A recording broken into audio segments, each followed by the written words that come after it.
impactos y los efectos que esta reforma tiene sobre Bogotá y sobre la región, que precisamente es el tema de interés y de estudio de ProBogotá.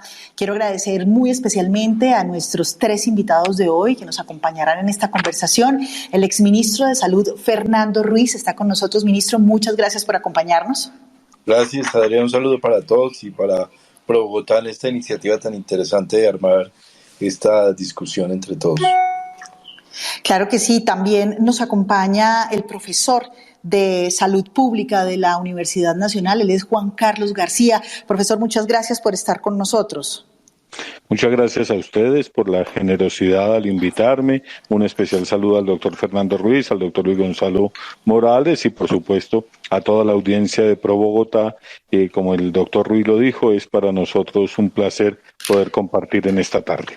Claro que sí, como usted ya lo anticipó, también está con nosotros el doctor Luis Gonzalo Morales, exsecretario de Salud de Bogotá. Doctor Morales, muchas gracias por acompañarnos en esta tarde.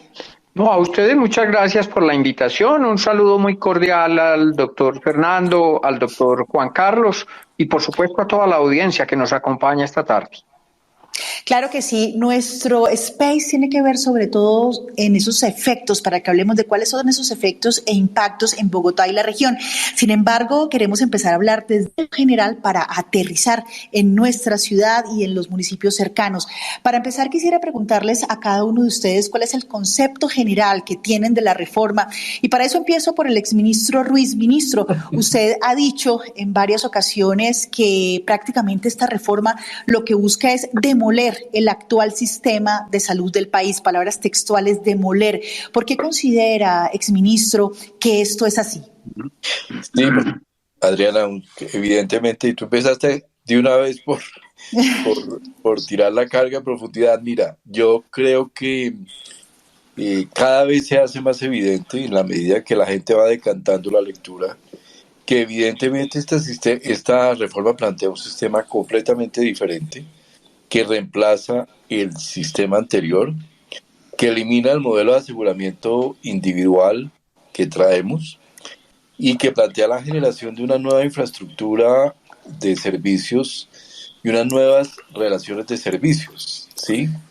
Pero también es un proyecto de ley que cambia el contrato social entre el Estado y el ciudadano, en el sentido de las garantías y la forma en que sea la garantía de que respalda el derecho a la salud.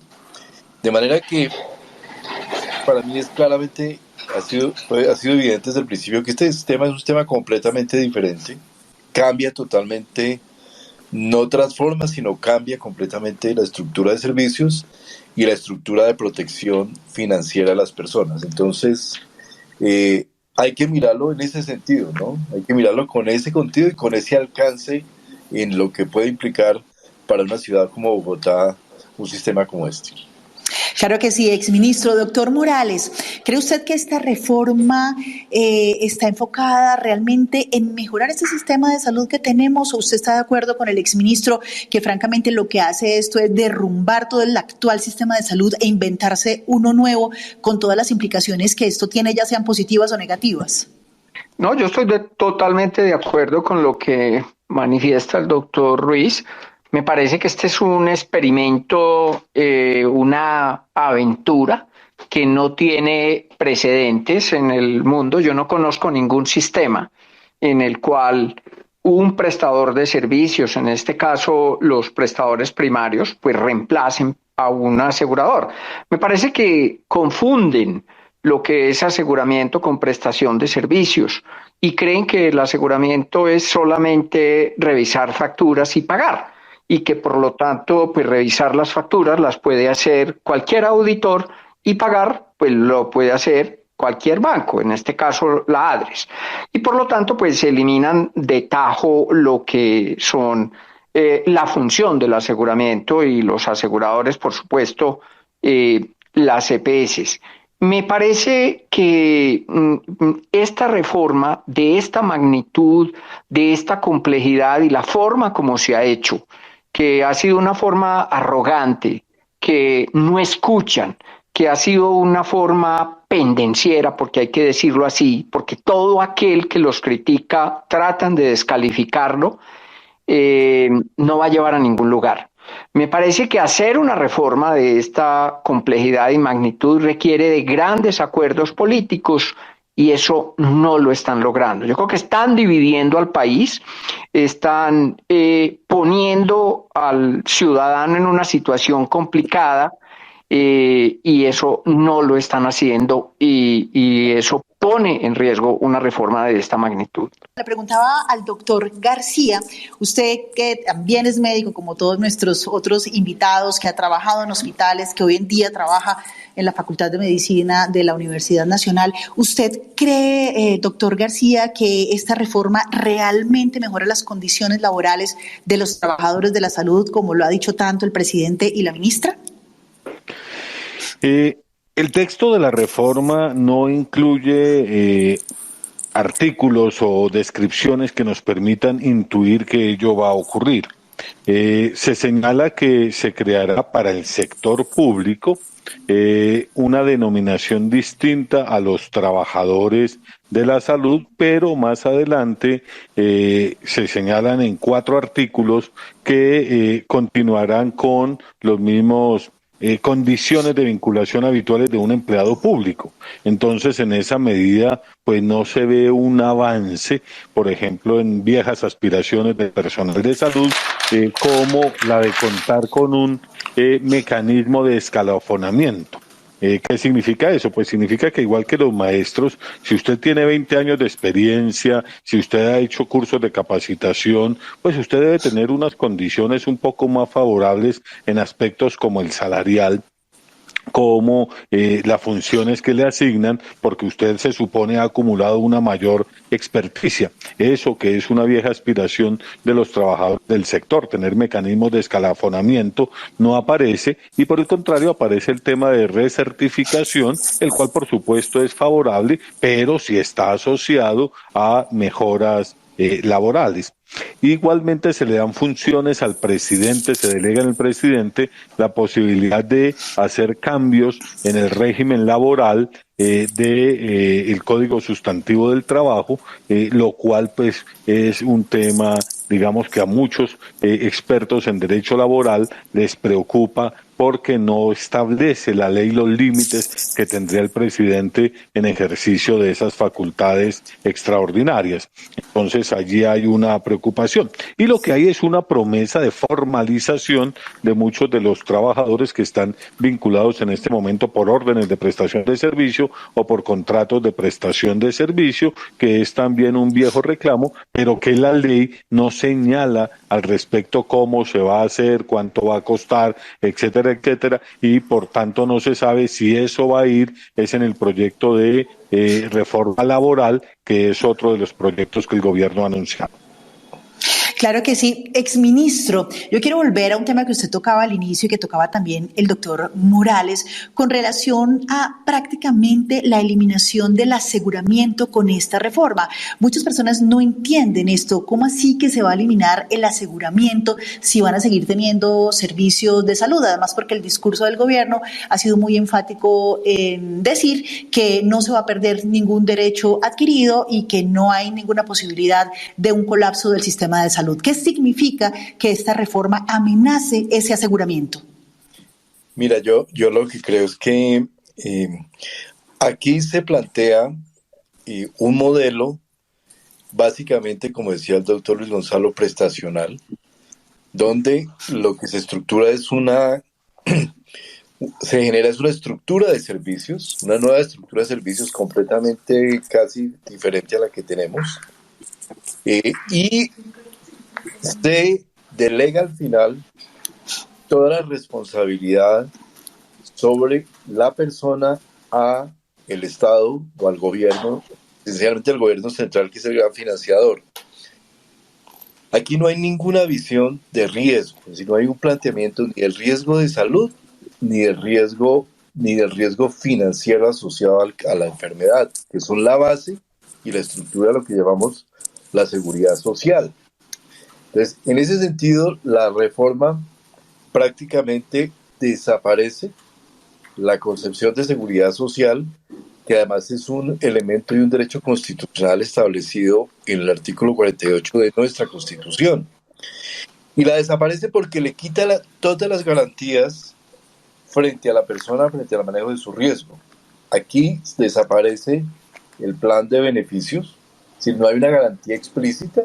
En algún lugar dice que se mantienen los mismos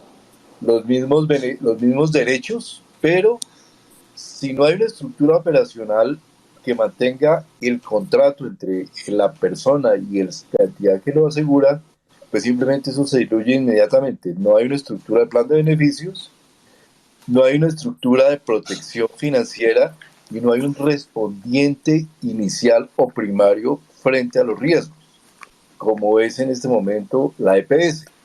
Entonces simplemente la persona queda sujeta seguramente a demandar al Estado o a demandar al gobierno nacional o a los gobiernos locales y poner tutelas para lograr sus beneficios. Pero esos beneficios en el sistema tal como está planteado serán planteados y están claramente planteados desde una base eminentemente presupuestal, no de protección del riesgo financiero. Entonces, al final, por eso algunos decimos que esto es volver a hace 30 años. Terminamos es que el Estado va a terminar dando aquello hasta donde la restricción presupuestal le permita. No lo que existe ahora, donde hay un clarísimo contrato entre la persona, el afiliado y su asegurador, de que el asegurador se compromete a brindar esos servicios que están en el plan de beneficios, y si no los da, es un hecho que puede ser inmediatamente tutelable.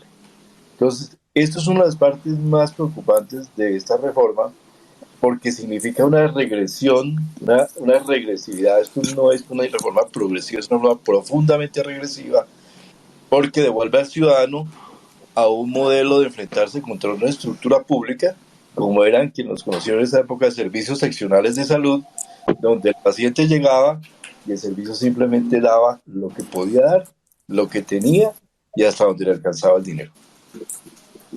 Claro que sí, centrémonos ahora en Bogotá y por eso quisiera preguntarle al doctor Luis Gonzalo para que nos ayude a entender cómo funciona hoy el sistema de salud en la capital del país.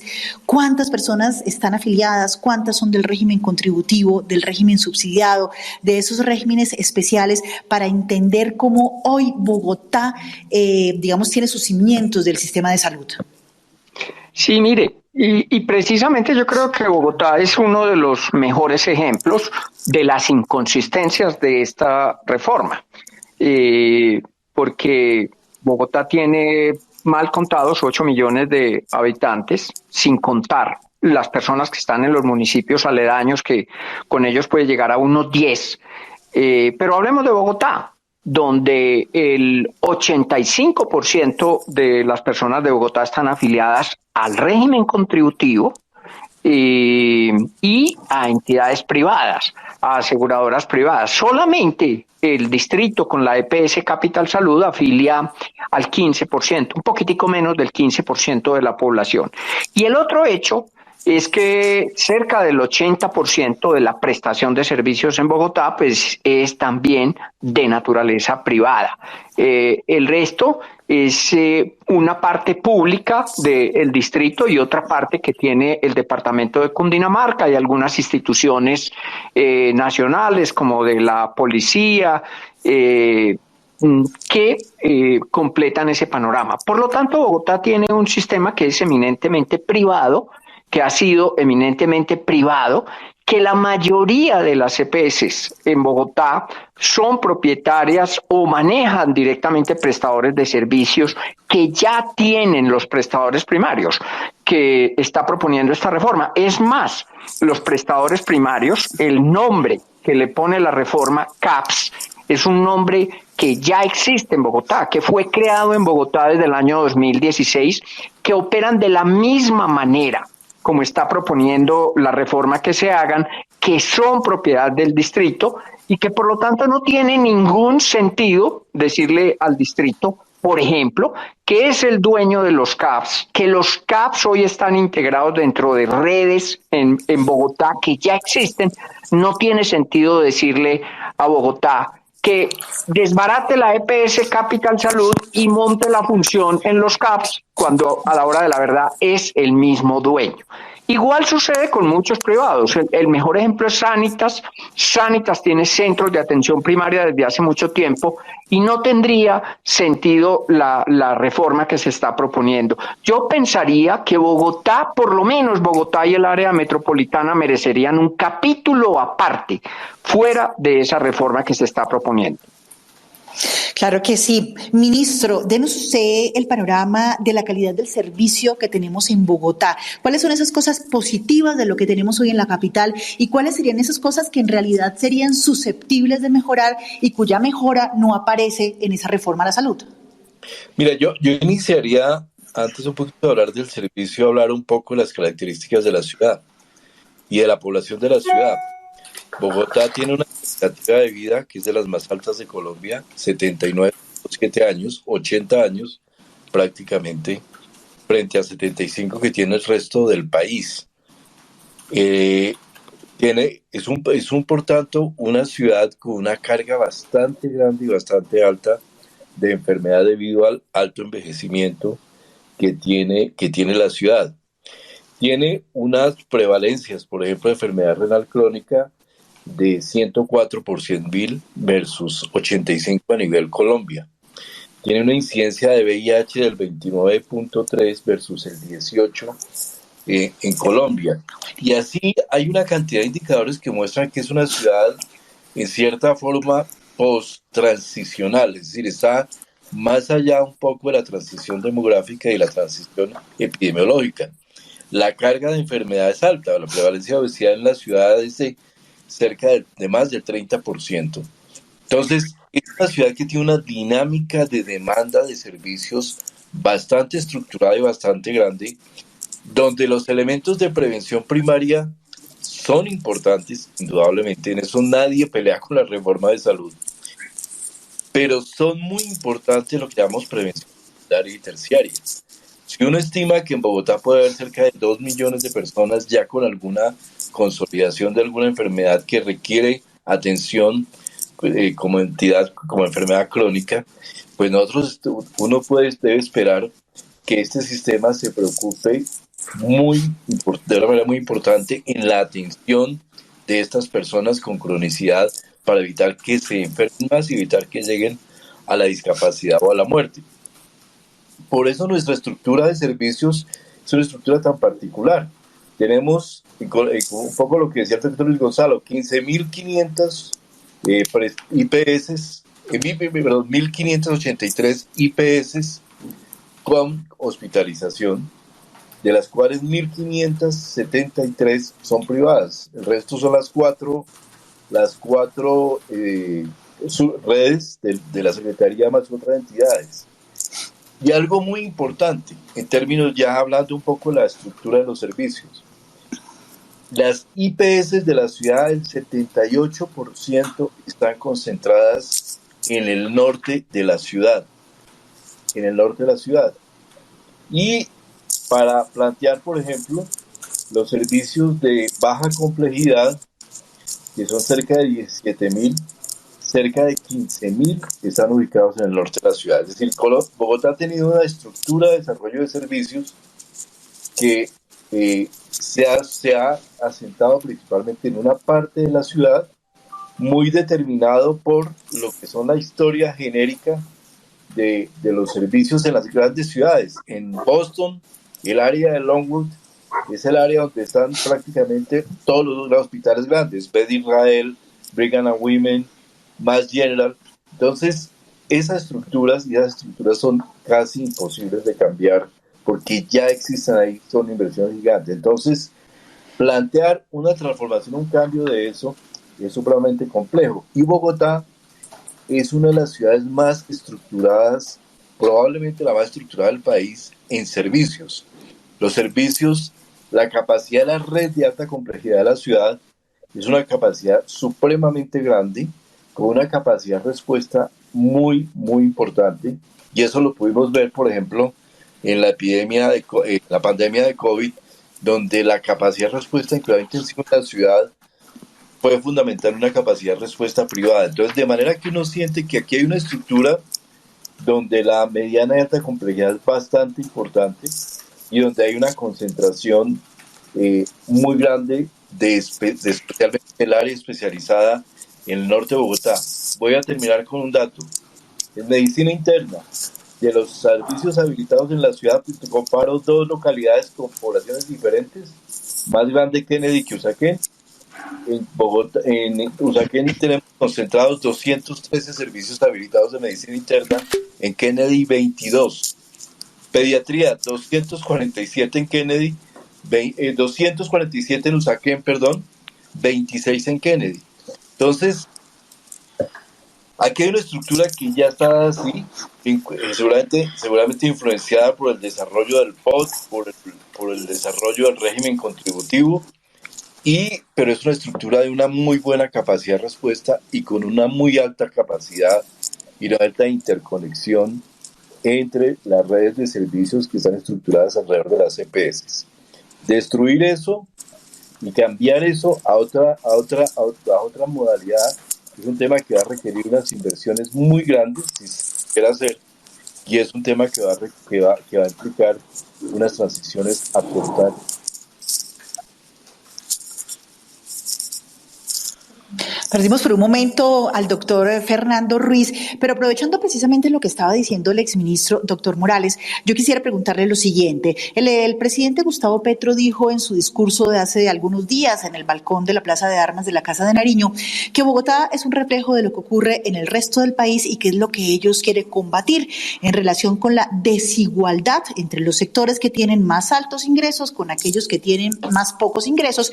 Y él ponía un ejemplo, que no son mismos los servicios y las posibilidades de acceder al sistema de salud en un barrio del norte, como lo estaba diciendo el propio exministro, o en Chapinero, que si usted se va a Ciudad Bolívar o que si se va a otros lugares de aquí de la capital.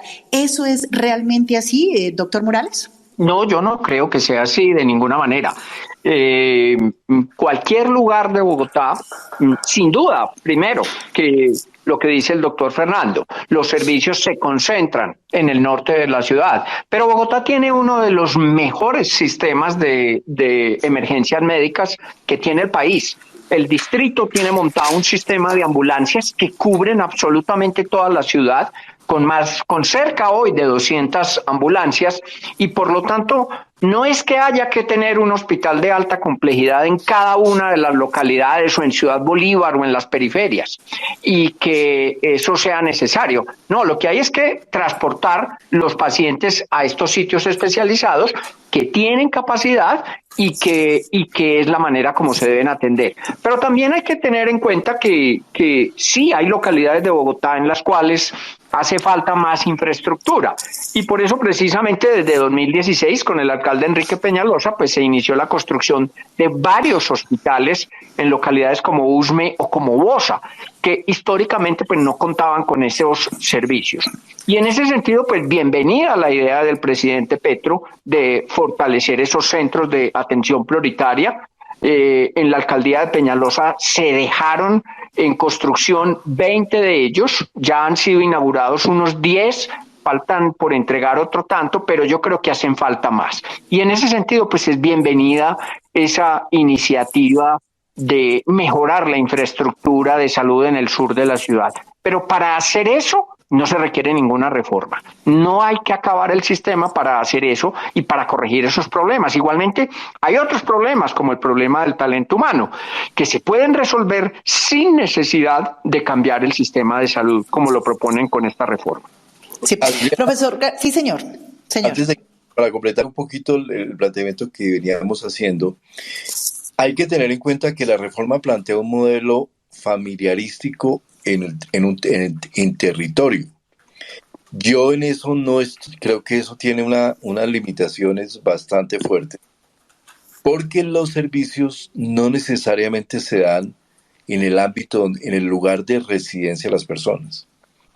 Probablemente para algunas poblaciones, como madres, señoras dedicadas a la familia, que trabajan en casa, algunos niños, pero desde los 16 años, cuando empezamos el proceso de estudio, hasta toda la etapa laboral que cubre la mayor parte de la población colombiana, el lugar de trabajo es supremamente importante en la provisión de servicios. De manera que esa rigidez y esa limitación que hay aquí en el proyecto de ley sobre la libertad de elección y sobre que la gente decida dónde yo quiero que me atiendan, es una restricción absolutamente crítica en un ámbito urbano como el de la ciudad, donde muchas personas preferimos tener una atención médica en el lugar más cercano a donde laboramos o donde trabajamos o donde estudiamos. Claro que sí. Ahorita el doctor Morales mencionaba el tema del talento humano y quiero dirigirme hacia allá. Y por eso le quiero preguntar al profesor García, en términos de personal de salud, ¿hoy se cuenta con los especialistas, con los médicos que se requieren aquí en Bogotá? ¿Cómo estamos en ese sentido? Hay una discusión que el país ha pospuesto y que creo que es necesario tener, y es hacia dónde debe migrar el talento humano.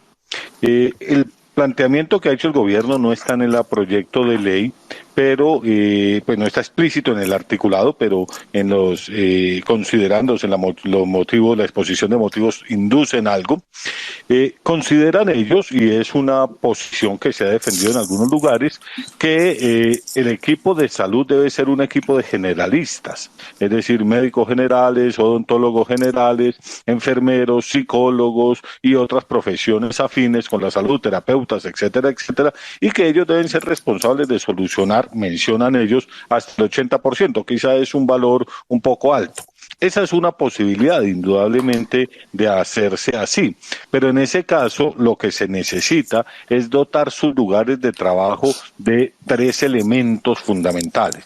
En primer lugar, tecnología diagnóstica, porque la medicina y la atención en salud ha avanzado bastante y hoy disponemos de una gama de exámenes de laboratorio, de patología, de imágenes diagnósticas, de electrodiagnóstico, que son fundamentales y que por supuesto un médico general bien entrenado podría leer, podría interpretar, pero necesita tener el acceso a esos apoyos diagnósticos. Necesita igualmente el acceso a apoyo terapéutico. Hoy disponemos de terapias, de diversas intervenciones de toda índole, medicamentos, etcétera, etcétera, que pues hay que garantizar el acceso y no restringirlos a que son solamente de uso del especialista para que ese médico y ese equipo de salud pueda utilizarlos.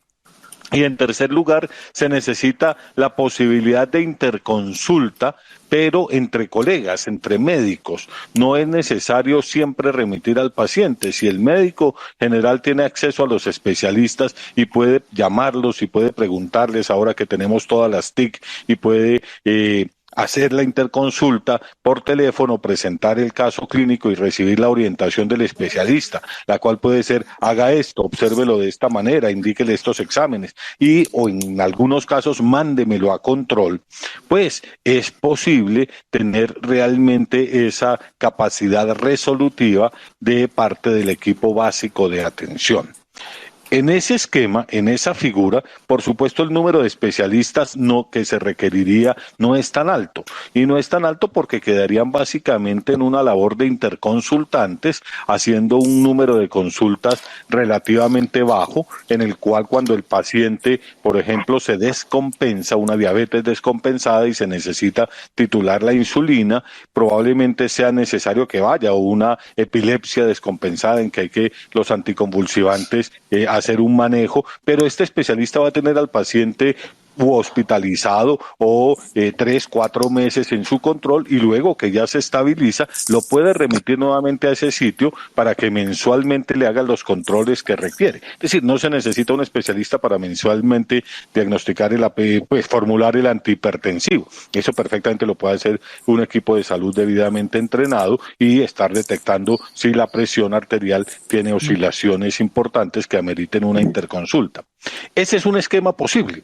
Y el país tiene que tomar la decisión de si migra hacia allá y en ese caso contabiliza los recursos humanos que se requieren con ese esquema.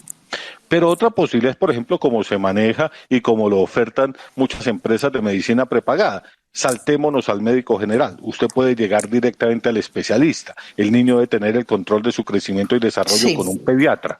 El hipertenso debe estar con un internista. La embarazada debe estar con un obstetra. Bueno, ese Sí. esquema especializado tiene más costos y en ese caso el país necesitará formar el talento humano que asuma ese esquema. Esa es Y una eso, discusión que se sí. plantea que hay que darla. Pero esa discusión, digamos, está ahí implícita en esta reforma. ¿Realmente la reforma Eh, responde a esos esquemas de los que usted nos está Sí hablando? está implícito, como mencioné, en cuanto a la exposición de motivos, optan por un modelo generalista resolutivo, y así lo dicen, y por eso quieren incorporar en el nombre del CAP el tema CAPIR, en esa idea de que es integral, integrado y resolutivo, y quieren agregarle todas esas letras al CAPS para decir que ese es el esquema que se propone. No hay, como ya mencioné, en el articulado señales claras que orienten hacia allá. Solamente hay un pequeño artículo que dice que se hará un plan cuatrienal de recursos humanos en salud. Hay un pequeño artículo que menciona eso y que habrá una comisión que hará un diseño de esquemas de talento humano y que se evaluará cuántos especialistas y cuántos superespecialistas se requieren. Apenas está inducido en el articulado, pero en la argumentación que presentan sí optan por el primer esquema que mencioné, que desde la perspectiva de salud pública es viable, es posible, pero con las condiciones que he mencionado. No es simplemente un tema declarativo, es un tema que hay que volverlo muy, muy operativo para que funcione. Sí, exministro, el gobierno entre sus exposiciones, justificaciones y argumentos para decir que esta reforma se necesita como está planteada, habla mucho de la necesidad de que todos tengan un acceso igualitario a los sistemas de salud, que no haya diferenciación entre ricos y pobres, que en todos los lugares del país pueda haber servicios de calidad, pueda haber acceso. Exministro, hoy son equiparables los servicios y los derechos en el sistema de salud para quienes tienen capacidad de pago y para quienes no lo tienen? Mira, yo creo que la reforma de salud que posibilitó la Ley 100 es la política social más progresiva que ha tenido Colombia en toda su historia. No hay ninguna otra política que tenga una cobertura de prácticamente el 100% de la población. No hay ninguna política que haya partido de un 23% de cobertura a tener un 100% como está hoy en este momento en términos de población incluida dentro de una política y un sistema. Y no hay una política que haya garantizado, que haya suscrito un contrato como es el contrato del plan de beneficios, que hoy está igual entre contributivo y subsidiado, y que, con excepción de los beneficios de las prestaciones económicas, en la prestación de servicios y en la garantía de servicios de salud exactamente el mismo. ANIF ha presentado unos datos, Mauricio Santamaría ha presentado unos datos muy frecuentemente en varios foros, donde muestra cómo esa progresión y esa equiparación y esa equidad en acceso a servicios se ha venido logrando en prácticamente todos los frentes, desde la vacunación hasta el control prenatal, hasta la atención del cáncer. Y obviamente sí hay unas zonas del país, especialmente las zonas muy dispersas y muy alejadas, que son básicamente la Orinoquía, la Guajira y el andén pacífico del país, que no tienen los 20 millones de personas que hablan en el Ministerio de Salud, probablemente son algo más de 5 o 6 millones de personas, que sí tienen un acceso mucho más complejo al sistema de salud, tienen mayores dificultades. Lo que yo veo en esta reforma es que, en primer lugar, no me queda claro cómo va a solucionar eso la reforma con el modelo planteado, ¿sí? Ahí se habla sucintamente de algunos. Hay un artículo donde se habla de que se modulará el modelo de los CAPS hacia un modelo, digamos, de brigada médica. Eso no necesita una reforma para hacer eso, pero digamos que no hay una solución de fondo a esa situación.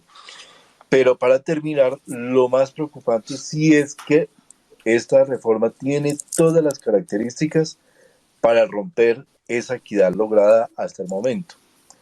¿Por qué razón? Porque plantea un modelo y una transición en la cual en la progresión y la consolidación de ese sistema público, que va a ser muy tortuosa, muy larga, y en la cual no hay un tiempo definido, ni tampoco hay un cómo claro, porque aquí lo que se dice es que todo, y el acuerdo del gobierno es que todo va a terminar acumulado, lo que va desapareciendo de la nueva EPS, y esto va a generar una congestión, una transición totalmente traumática.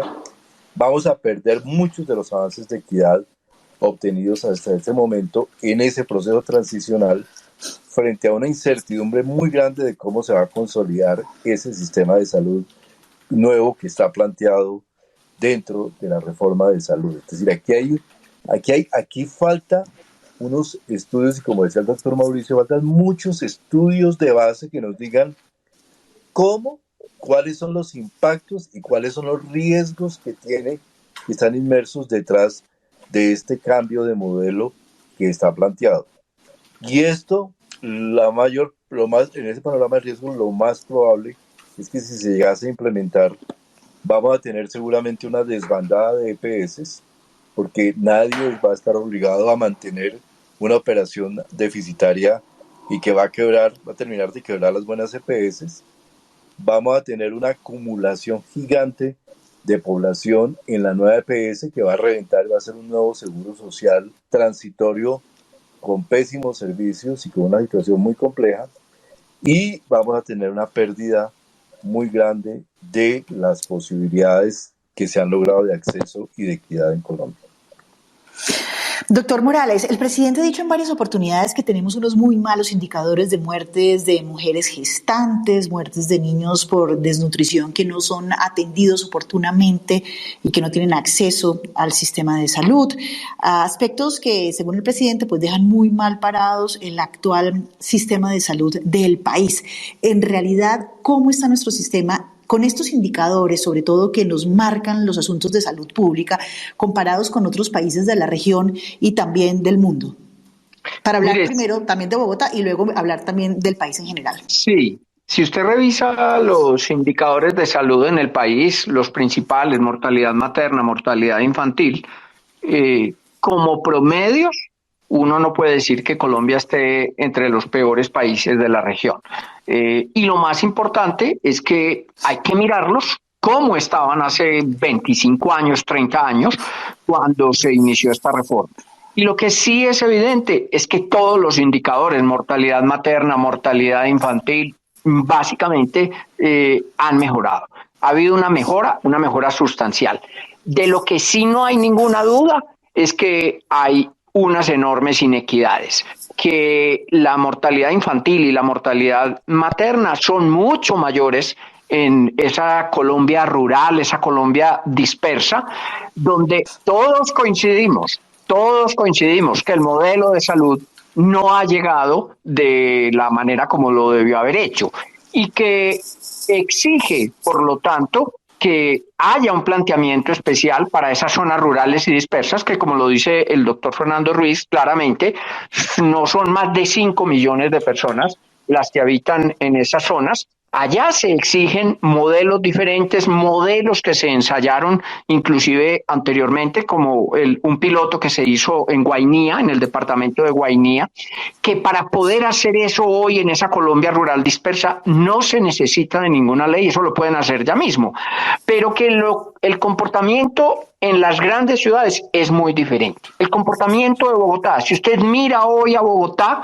los principales indicadores de salud están a la altura de países muy avanzados, inclusive de países desarrollados.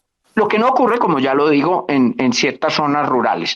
Por lo tanto, no se puede uniformar el país y crear un solo sistema. Hay que tener, y por eso vuelvo, insisto, Bogotá y la región metropolitana de Bogotá exigen tener un modelo diferente al que está planteando en este momento esta reforma e insisto que deben tener un capítulo especial, porque lo que van a hacer es que van a dañar lo que ya venía funcionando y que de alguna manera está funcionando bien. Que sin ninguna duda hay que hacerle ajustes y mejoras, sin ninguna duda. Eso siempre será una necesidad, pero que lo que están proponiendo va a dañar lo que ya está funcionando. Pasemos a otro aspecto de esta reforma y es precisamente lo que plantea con la creación de más de 35 nuevas instancias que algunos han dicho que solamente genera burocracia y que sobre todo genera riesgos de corrupción. Esto complica mucho más el sistema de salud y sobre todo la plata de la salud va a ir a dar a manos ¿de quién? De políticos en las regiones que nos pueden recordar casos como el cartel de la hemofilia, como la corrupción en compra de ambulancias. Realmente se complejiza mucho más el sistema de salud. Doctor Ruiz, empecemos por usted. No, mire, es evidente que vamos a pasar de la vigilancia de 20 entidades o 30, que son las EPS, que actualmente obviamente uno no puede decir que no hayan tenido problemas, los han tenido y ha habido corrupción también, a la vigilancia probablemente de 1.500 entidades. Yo no lo veo más, ni siquiera creciendo la superintendencia a un nivel como el que plantea la reforma, que va a ser una entidad muy burocratizada, va a lograrse un control adecuado de los recursos. Y yo creo que aquí lo que vamos a tener es un crecimiento gigante de la burocracia a nivel nacional y a nivel territorial, con toda esa cantidad de nuevas entidades. Ahí personas como Jonathan García han mostrado todo ese crecimiento que va a haber, y ese crecimiento se va a acompañar seguramente de reducción del financiamiento para la porción de entrega directa de servicios a las personas. Y eso me parece profundamente preocupante, porque si se reduce esa porción, aquí los dineros, Colombia gasta el 8% del Producto Interno Bruto en salud prácticamente. Esos crecimientos en las plataformas burocráticas del país van a ser supremamente perversos. Doctor Luis Gonzalo, ¿usted tiene alguna apreciación sobre este tema? Sí, de alguna manera me parece que, y lo insisto, esta reforma está proponiendo una serie de cosas que muchas de ellas se pueden hacer sin necesidad de tener una nueva ley. Me parece que la legislación es suficientemente amplia y permite que se cambien muchas cosas, pero igualmente desbaratar lo que ya está funcionando, lo que ha sido tan difícil de construir, para reemplazarlo por un modelo que nadie ha visto, e igualmente por un modelo que tiene más de 60 instituciones. Yo lograba contar, y ayer en una discusión pues se decía que son más o menos 60 nuevas instituciones a nivel nacional y territorial, que todas esas instituciones van a tener un control o por lo menos una injerencia muy grande de los mandatarios locales, lo que coloca serias dudas de cuál va a ser la gobernabilidad, de que esto no vaya a caer en manos de los políticos, un sector que se ha manejado, digamos, con cierta independencia en ese sentido, que ha tenido sus propias instituciones, que ha tenido un ministerio que ha sido muy técnico, pues caiga en manos de los políticos y de aquellos políticos inescrupulosos, porque tampoco hay que decir que es que todos los políticos son así, y acaben con el sistema.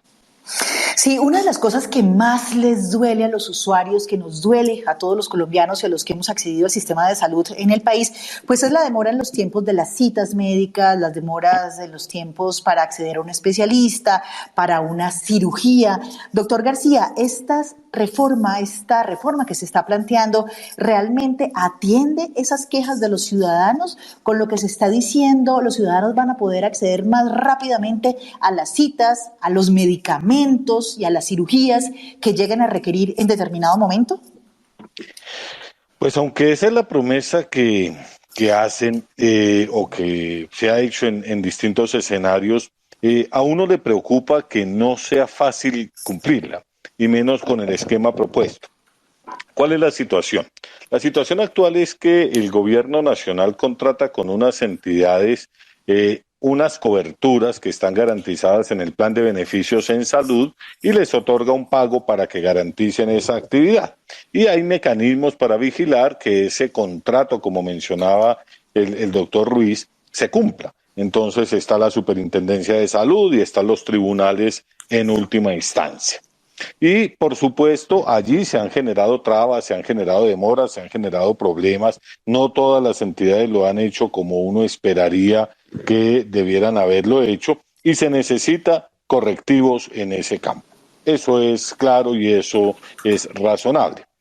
El nuevo esquema parece mucho más complicado, porque aunque dicen que desaparecen las autorizaciones, el hecho es que el paciente llega a uno de estos CAPS y le diagnostican un eventual cáncer. Y este paciente debe pasar muy rápidamente a una fase confirmatoria y a una fase de tratamiento sobre lo que nosotros llamamos técnicamente la ventana terapéutica, es decir, cuando el cáncer es todavía curable. No está la ruta. Y estamos cambiando de una ruta que puede ser difícil a una ruta desconocida porque no está claramente determinada, no está claramente construida. Y ahí es donde nos dicen, hombre, téngannos paciencia, el sistema se gastó 30 años en desarrollar esas rutas, nosotros esperamos gastar menos, pero por eso pedimos un lapso de transición. Y es peligroso para el paciente. Es peligroso ese riesgo sin que se sepa exactamente cómo va a ser la ruta. Entonces, y con un problema, el garante es el Estado y pues sabemos que el Estado lamentablemente no es fácil de vigilar. Y cuando digo no es fácil de vigilar es, hombre, se instaura una tutela contra una entidad estatal y la fallan a favor. Y la entidad estatal dice, bueno, es que supera las capacidades presupuestales, supera lo que yo tengo, supera mi marco de gestión, no la puedo cumplir. ¿Quién vigila que eso ocurra? Y si la superintendencia de salud es nombrada por la misma autoridad, ¿dónde puede ejercer vigilancia realmente operativa sobre el vigilado? Yo recuerdo una anécdota, y ustedes me perdonan que la comente de esa manera, pero en algún momento cuando el Seguro Social afrontó una de sus múltiples crisis que afrontó durante su existencia y ya existía la Superintendencia de Salud, se habló de la posibilidad de que la Superintendencia de Salud interviniera al Seguro Social. Y pues la respuesta fue muy simpática porque el superintendente es nombrado por el presidente de la República y el presidente del Seguro Social también es nombrado por el presidente de la República. Entonces un subalterno del presidente, un subalterno directo del presidente, ¿va a revocarle la autoridad a otro subalterno directo del presidente? Eso, digamos, no tenía presentación y por eso asumo, que nunca el Seguro Social tuvo una intervención de la Superintendencia de Salud. Una EPS de otra naturaleza, por supuesto, puede ser intervenida fácil y rápidamente. No siempre se ha hecho con la oportunidad que uno quisiera, pero el marco legal existía y existe para hacerlo y para proteger a los usuarios. Es difícil anticipar que la reforma vaya a mejorar eso. Realmente yo soy pesimista porque no encuentra uno los elementos en el texto de la reforma que garanticen que esos tiempos de espera, que esas listas de espera, que esa inoportunidad en algunas citas se vaya a solucionar. Claro que sí, muy clara su respuesta, doctor García. Exministro Ruiz, ¿cómo queda entonces la atención para esos pacientes de alto costo, esos pacientes con enfermedades complejas que ya llevan mucho tiempo en su tratamiento y que por supuesto están muy preocupados porque no saben qué va a pasar con ellos? Exministro. Bueno, parece que el exministro algo le sucedió, está ahora como oyente. Ministro, si se puede poner como hablante nuevamente, le agradeceríamos, pero le traslado entonces la pregunta mientras que el exministro se vuelve a conectar al doctor Morales. Doctor, ¿qué pasa entonces con esos pacientes de alto costo? Pues imagine que eso no está muy claro.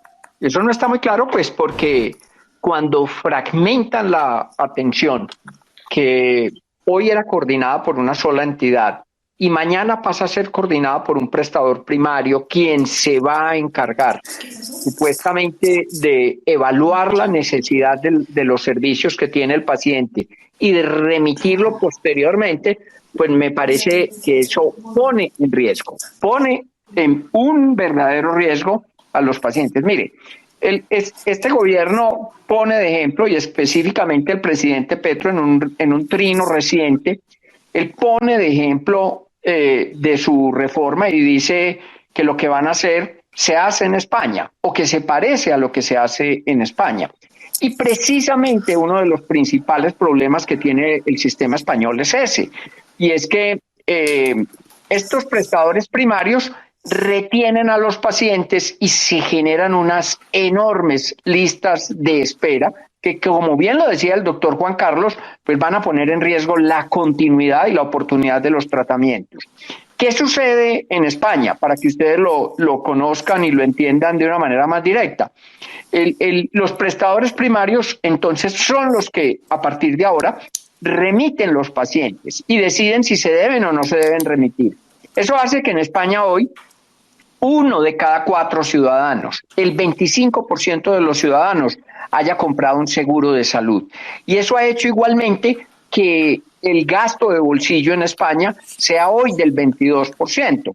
La gente acude a los seguros privados y la gente gasta de su bolsillo y paga directamente a los especialistas, pues para poder encontrar mayor oportunidad en los servicios. Miren, en Colombia los seguros privados hoy no llegan al 4%. Y eso no ha crecido en los últimos 30 años. Y el gasto de bolsillo en Colombia, cuando empezó esta reforma, era de más del 53%. Hoy no llega al 15%. Eso muestra que la cobertura no es solamente una parte financiera, de que hay acceso y que la gente no tiene que recurrir ni al bolsillo ni a seguros privados para que pueda ser atendido. Efectivamente, entonces, doctor Morales, desde su punto de vista, hay riesgo para esos pacientes de alto costo, pero además se aumenta el gasto de bolsillo. Exministro Ruiz, ¿usted qué opina de esto?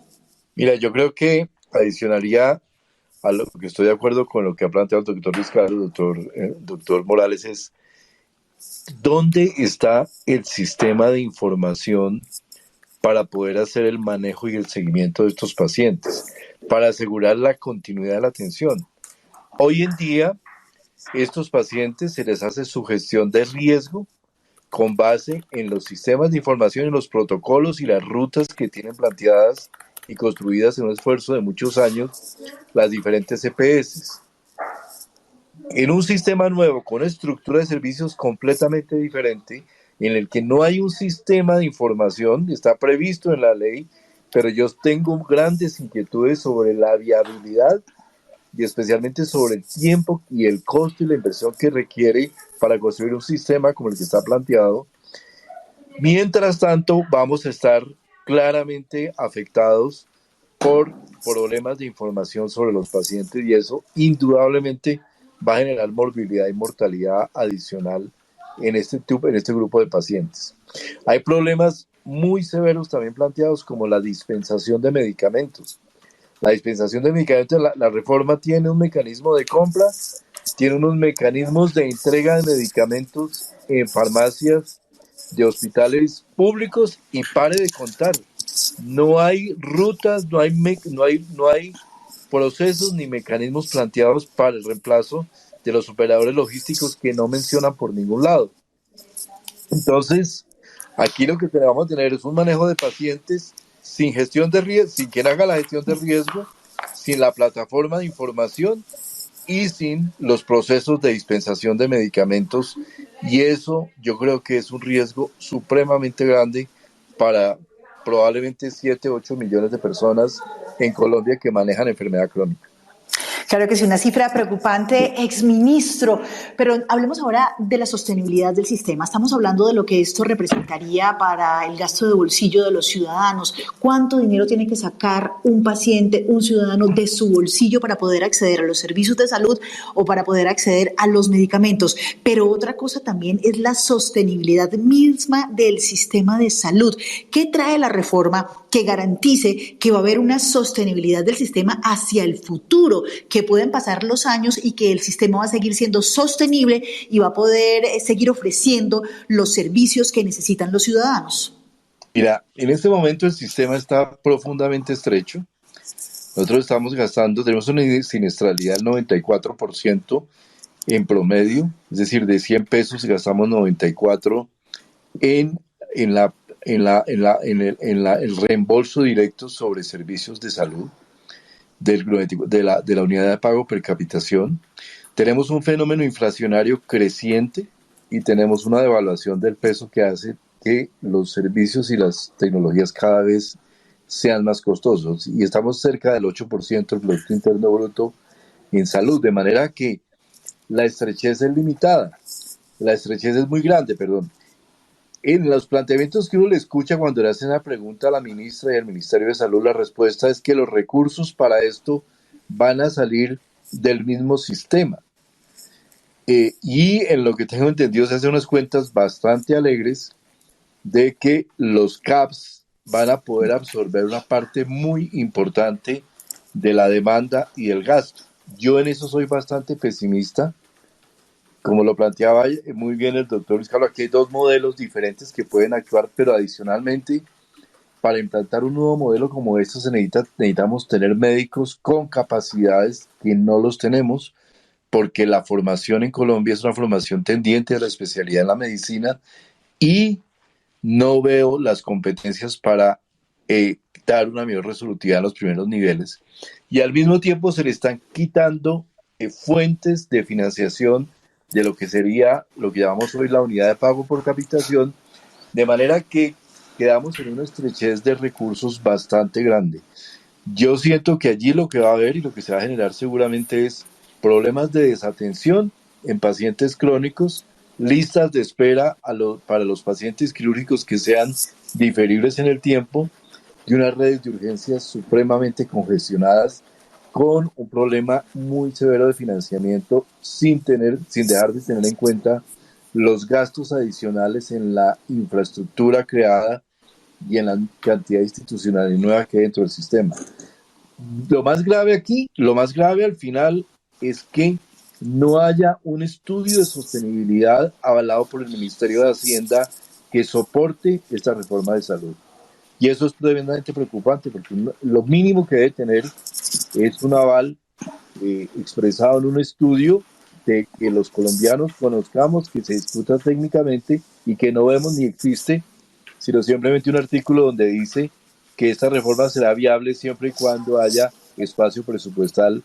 Entonces esta es una tremenda sin salida y una tremenda conjetura que al final le da una gran interrogación a la propia reforma.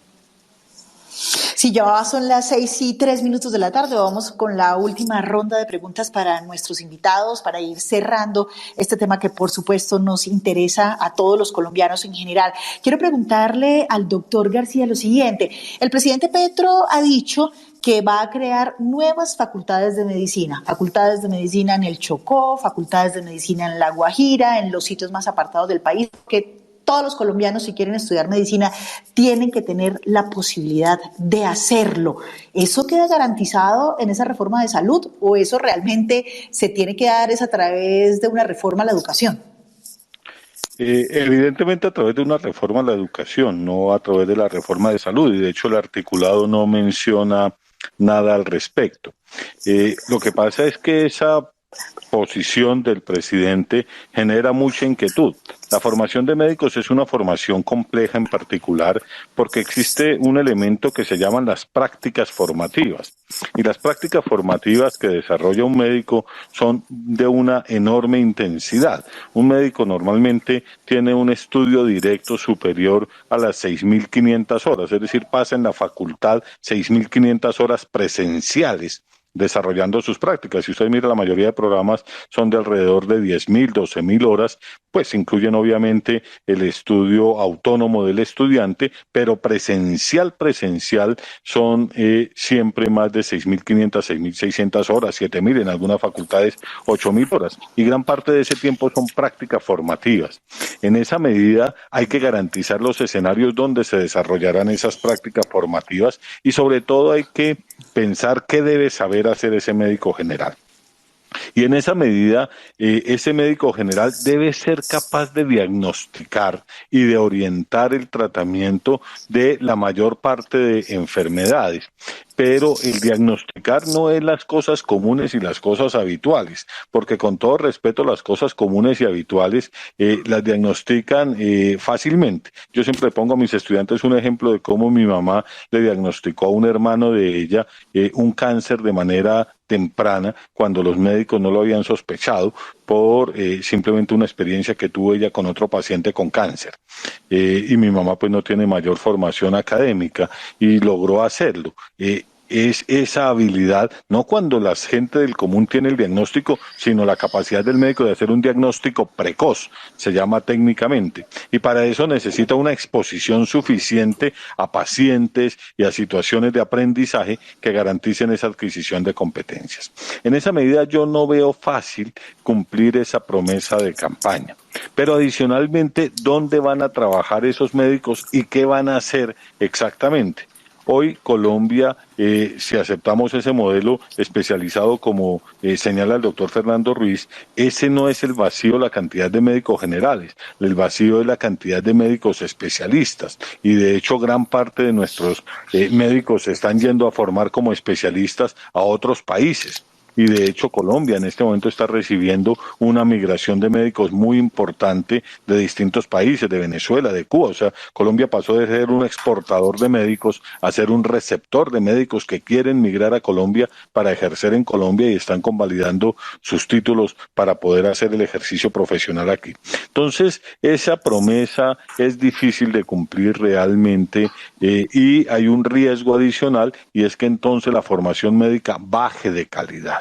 Y entonces tengamos médicos sin suficientes prácticas que se van a titular un poquito por ventanilla, pero sin tener la formación y la práctica. Eso ya se hizo en Venezuela a los inicios de la revolución chavista y tuvo unos resultados bien complicados que fácilmente se pueden consultar con los profesionales de Venezuela. Y por supuesto, en otros lugares ha habido experiencias, en China, en Cuba, sobre esa masificación de la formación médica que ha llevado a disminución de la calidad de esos profesionales. Muchas gracias, doctor García. Para ir cerrando ya esta charla de nuestro Space de Pro Bogotá, y muchas gracias, por supuesto, a las más de 200 personas que han estado conectadas todo el tiempo para oír esta conversación entre personas realmente expertas y conocedoras del sistema de salud en el país y específicamente en Bogotá. Exministro, para terminar, ¿cuál es el riesgo más grande, si usted pudiera resumirlo, que usted ve en esta reforma a la salud para Bogotá y para la región metropolitana de Bogotá? Ministro, debe activar su micrófono. Perdón, yo creo que esta reforma tiene como dos o tres escenarios, digamos, políticos. Un escenario es que la reforma se caiga, que es un escenario posible, no sé qué tan viable políticamente. Otro escenario es que la reforma pase tal cual y otro escenario es que la reforma pase con modificaciones. Yo una reforma con modificaciones la veo muy difícil, de que no terminemos con una especie de leviatán muy complejo porque pues la transformación planteada en la reforma es absoluta. Llegar al intermedio va a ser un tema bastante difícil, pero al final eso también es posible. Yo creo que al final podemos terminar en una reforma impracticable, ¿sí? Muy parecido a lo que le sucedió con esas visiones de cambio también muy parecidas a Andrés Manuel López Obrador en México, que acabó por acabar el experimento interesante del Seguro Popular en México y lo cambió por una entidad que se llamó el INSABI. Ese INSABI nunca funcionó. La tragedia del INSABI es que 51 millones de mexicanos todavía andan deambulando de una institucionalidad a otra y los vive pasando de institucionalidad a otra, muy parecido a lo de la reforma. Hoy están empacados en el Instituto Mexicano del Seguro Social. Me hace un déjà vu a lo que pues, significaría pasar a la nueva EPS, con una calidad una gran precarización en los servicios prestados. De manera que yo creo que lo mejor que podría pasar en Bogotá realmente es que la reforma sea en alguna forma inaplicable si llega a pasar con unas características muy parecidas a las que están en el articulado. Eso es algo que podría extenderse en una transición tan larga, pero ahí obviamente el gran riesgo es que muchas de las EPS que están en este momento no aguanten y terminemos en una verdadera crisis o un colapso de salud pública muy grande que una ciudad como Bogotá tendría unas consecuencias realmente impredecibles. Muchas gracias, doctor Ruiz. Doctor Morales, ¿usted cómo ve esa transición para Bogotá? ¿Sería posible? ¿Se podría dar sin enormes traumatismos ese paso de lo que tenemos hoy a lo que está proponiendo el gobierno? No, yo coincido con lo que expresa el doctor Fernando Ruiz y me parece que en Bogotá esta reforma lo que va a generar es que va a destruir la institucionalidad privada que existe, o se van a acabar las EPS, van a acabar con ellas. Ya empezaron bajando o no subiendo los presupuestos como debe ser. Y como ya les expresé, el más del 85% de la responsabilidad de la salud en Bogotá recae en entidades privadas que van a desaparecer. Esto va a generar un verdadero colapso, porque el sector público de Bogotá no tiene ninguna capacidad, o por lo menos no tiene la capacidad ni está preparado para asumir lo que va a dejar atrás el sector privado. De manera que este tipo de experimentos que, insisto, no tienen no tienen un consenso político, que es un experimento que desde ya en la sola propuesta de la reforma ha dividido a los colombianos y ha dividido profundamente a todos los actores, es muy difícil que se pueda aplicar porque requiere de varios periodos presidenciales para hacerlo. Y eso no se va a lograr. Aquí lo que va a ocurrir es que es muy probable, o no muy probable, pero es probable que se apruebe. Supongamos el escenario de que se apruebe esta reforma. Nadie garantiza que el próximo gobierno continúe o quiera continuar con esa reforma. Y eso lo que va a suceder es que va a destruir la poquita institucionalidad que queda y va a generar un colapso en la prestación de servicios, donde las personas más pobres y las personas más enfermas son las que van a pagar las consecuencias. Doctor Juan Carlos García, para terminar, desde el punto de vista de salud pública, de educación, de la atención en los hospitales públicos, ¿qué cosas positivas usted podría destacar o qué cosas cree que pasarían de aprobarse esta reforma? Es difícil anticiparlo. A mí, alguna vez que tuve algún cargo público, me decía un experto del tema que se sabe lo que entra al Congreso de la República, pero no lo que sale de allí, hablando de las preocupaciones, porque obviamente no va a pasar la reforma tal cual está planteada. Yo, un poco a diferencia del doctor Fernando, creo que es probable que el gobierno use sus mayorías y que sea aprobada, pero que sea aprobada con cambios y con el riesgo que él señala de que sea un leviatán. Eso es posible. Entonces, creo que es todavía muy temprano para anticipar ese resultado. Es muy probable que el Congreso oiga las voces de la academia, oiga las voces de los diferentes participantes, oiga las voces de los pacientes.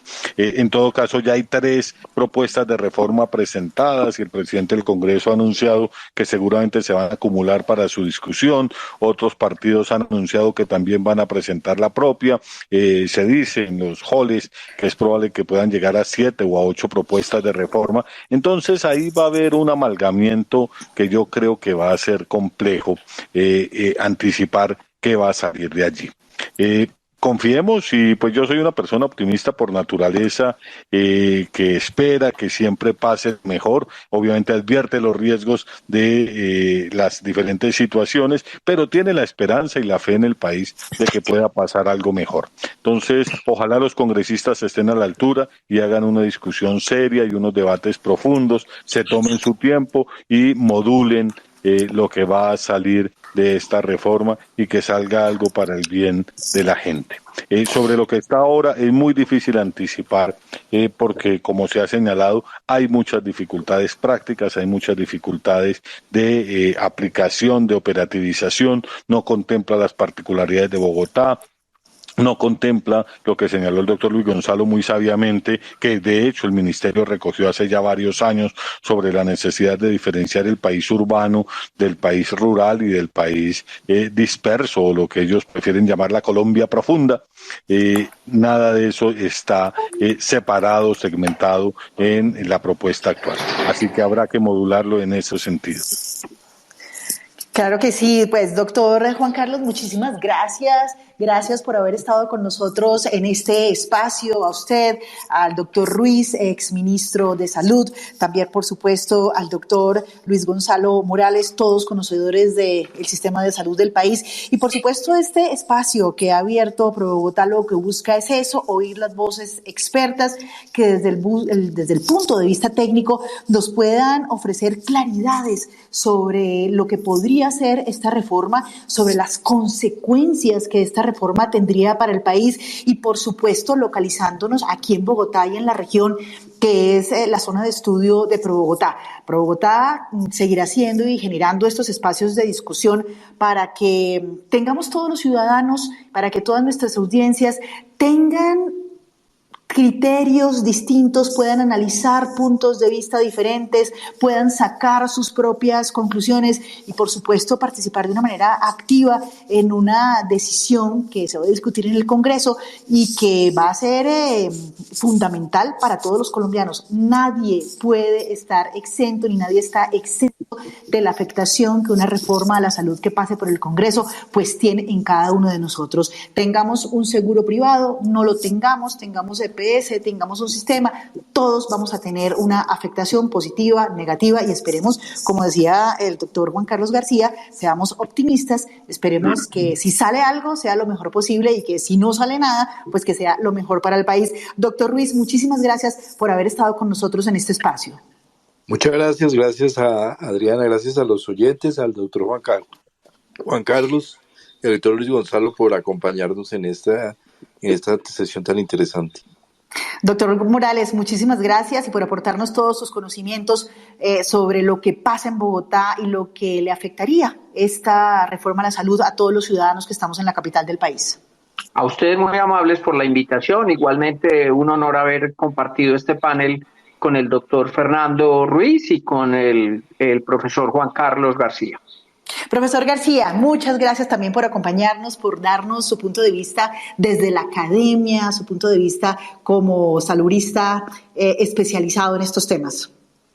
Muchísimas gracias a todos, muchísimas gracias Adriana, al doctor Fernando, al doctor Luis Gonzalo. Siempre es un enorme placer poder compartir con ustedes y deseándole lo mejor a todos nuestros oyentes para esta noche y para el resto de semana.